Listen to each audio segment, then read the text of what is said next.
Amy एक जानी मानी पैरानॉर्मल इन्वेस्टिगेटर थी। वो कई सालों से ऐसी जगहों पर विजिट करती थी जिनको हॉन्टेड कहा जाता है। वहां जाकर एमी उन जगहों के असलियत में हॉन्टेड होने या ना होने का सबूत खोजती थी। हाल ही में एमी ने अपनी विजिट्स की वीडियो रिकॉर्डिंग्स को सोशल मीडिया पर डालना शुरू किया था, जिसके चलते उसका एक काफी बड़ा फैन बेस बन गया था। एमी के सोशल मीडिया फॉलोअर्स उसे अलग अलग जगहों के बारे में बताते और उसे उन जगहों पर जाकर उनकी असलियत का पता लगाने कहते। एमी को कई ईमेल्स इंडिया के एक हॉन्टेड स्टेशन डाउ हिल के बारे में भी आए थे। फैंस एमी को डाउ हिल से जुड़ी बहुत डरावनी कहानियां भेज रहे थे, इसलिए एमी ने डिसाइड किया कि वो इन कहानियों के पीछे छिपे सच का डाउ हिल जाकर खुद पता लगाएगी। कुछ ही महीनों में एमी वेस्ट बंगाल के दार्जिलिंग डिस्ट्रिक्ट के एक टाउन करसोंग में पहुंच गई। ये वही जगह थी जहां दुनिया का सबसे हॉन्टेड हिल स्टेशन डाउ हिल था। एमी अपनी सारी इन्वेस्टिगेशंस रात के टाइम ही जाया करती थी, पर क्योंकि वो सुबह ही वहां पहुंच गई थी तो उसने कुछ लोकल से बात करने का सोचा। एक्सप्लोर करते हुए उसे एक दुकान के बाहर घाट पर बैठे दो आदमी मिले। एमी ने उनसे डाउ हिल के भूतिया होने के बारे में पूछा। डाउ हिल का नाम सुनते ही घाट पर बैठे दोनों आदमियों के चेहरे का रंग बिल्कुल उड़ गया और उन्होंने एमी को धीमी आवाज में बात करने को कहा। उन्हें इतना डरा हुआ देख एमी को बहुत अजीब लगा। उसने उन्हें धीमी आवाज में अपने बारे में बताते हुए कहा कि वो एक पैरानॉर्मल इन्वेस्टिगेटर है और रिसर्च करने के लिए डाउ हिल आई है। इस पर उनमें से एक आदमी ने एमी से कहा कि उसे वापस घर लौट जाना चाहिए। वो वहां जाएगी तो वो उस बिना सर वाले भूत को कभी नहीं भूल पाएगी। साथ ही उस आदमी ने किसी बूढ़ी औरत के बारे में भी बताया, लेकिन वो उसके बारे में बात करते करते काफी घबरा गए और वहां से उठकर चले गए। ऐसा पहली बार नहीं था कि एमी के पूछने पर उस हिल स्टेशन पर रह रहे लोगों ने ऐसा बिहेव किया, पर अलग अलग लोगों से बात करके वो इतना थक गई थी कि वो कुछ देर रेस्ट करने के लिए अपने होटल रूम वापस चली गई। शाम होते ही अपने हाथ में एक हैंडीकैम लिए एमी लोगों की बताई हुई डेथ रोड पर पहुंच गई। उस जगह पर चलते हुए एमी को अचानक बहुत ठंड लगने लगी। हालांकि उसने एक ओवरकोट पहना था, फिर भी एमी को बहुत ठंड लग रही थी। एमी चलते हुए अपनी वीडियो में उस जगह की डिटेल्स को डिस्क्राइब कर ही रही थी कि तभी उसके पैरों में कुछ फंसा और वो लड़खड़ाकर रोड पर गिर गई। वो रोड दोनों तरफ से जंगल से घिरी हुई थी और वहां दूर दूर कोई नहीं था, वहां बस पेड़ ही पेड़ थे। तो एमी को लगा कि किसी पेड़ की कोई टहनी जमीन पर गिर गई होगी और उसे दिखी नहीं होगी। एमी ने उठकर जब अपने कपड़े झाड़े और जैसे ही पीछे मुड़ी उसने देखा उसके पैर किसी टहनी पर नहीं बल्कि किसी और के पैरों से टकराए थे। एमी ये देखकर बहुत ज्यादा घबरा गई। उसे देखते देखते ही उन नीले पैरों को कोई अंधेरे में घसीटता हुआ जंगल की तरफ ले गया।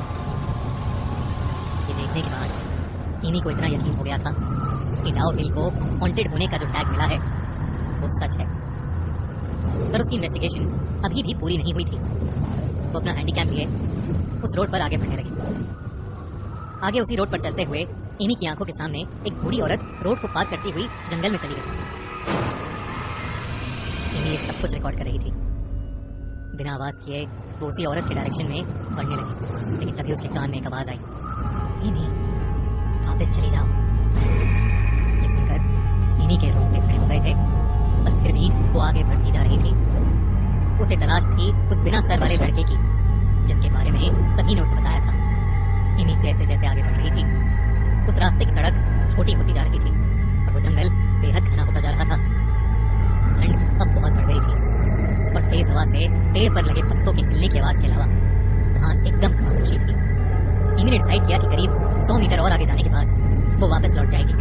उस पूरे रास्ते पर एमी को ऐसा लगता रहा कि कोई पेड़ों के बीच से उसे देख रहा है और उसका पीछा कर रहा है। एमी धीरे धीरे अपनी हिम्मत की लिमिट तक पहुंच रही थी और 100 मीटर बाद ही वो वापस मुड़ गई। लेकिन वापस मुड़ते ही उसे अपनी दाईं ओर से एक जोर की आवाज आई, एमी!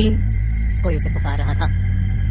उसने जैसे ही अपनी बाई तरफ देखा तो उसे काले घने जंगल में से दो लाल आंखें उसे घूरती हुई दिखी। एमी ये देखते ही चीख पड़ी और वहां से भागकर बाहर की तरफ जाने लगी। दौड़ते हुए उसे अपने पीछे किसी के भागने की आवाज आने लगी। उसके अंदर इतनी हिम्मत नहीं थी कि वो मुड़कर पीछे देखे। उसके कानों में अजीब अजीब आवाजें गूंज रही थी, कभी किसी औरत की तो कभी किसी लड़के की। इन्हीं बिना पीछे मुड़े बस भागती रही और कुछ ही देर में वो उस डेथ रोड से बाहर आ गई। वो घबराई हुई तो थी पर खुश थी कि उसके हैंडीकैम में उन सारी घटनाओं का सारा एविडेंस रिकॉर्ड हो गया था। एमी की फ्लाइट अगले दिन की थी और उस दिन हुई घटनाओं के बाद एमी बुरी तरह एग्जॉस्ट हो चुकी थी। उस रात उसने अपना हैंडीकैम टेबल पर ही रख दिया और सोने चली गई।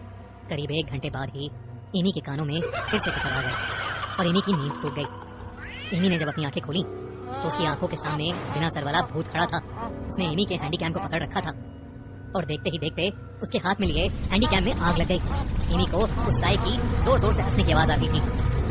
देखते ही देखते एमी का हैंडीकैम जल गया और वो साया एमी के पास से एक फ्लैश की तरह गुजरा और एमी बेहोश हो गई। सुबह होटल मैनेजमेंट के स्टाफ ने उसे उठाया। एमी ने जब उन्हें सब कुछ बताया तो लोकल्स ने तो ये सब मान लिया, पर एविडेंस ना होने की वजह से जब एमी ने वापस लौट कर ये बात अपने फॉलोअर्स को बताई तो उसे लोगों ने बहुत ही मिक्स्ड रिस्पॉन्स दिया। कुछ एमी की कहानी को झूठा कहने लगे और कुछ को उसकी बात पर यकीन भी हुआ। एमी ने अपनी लाइफ में कई अजीबोगरीब घटनाएं देखी थी, लेकिन कभी ऐसा एक्सपीरियंस नहीं किया था कि जहां उसे अपनी लाइफ की चिंता होने लगे।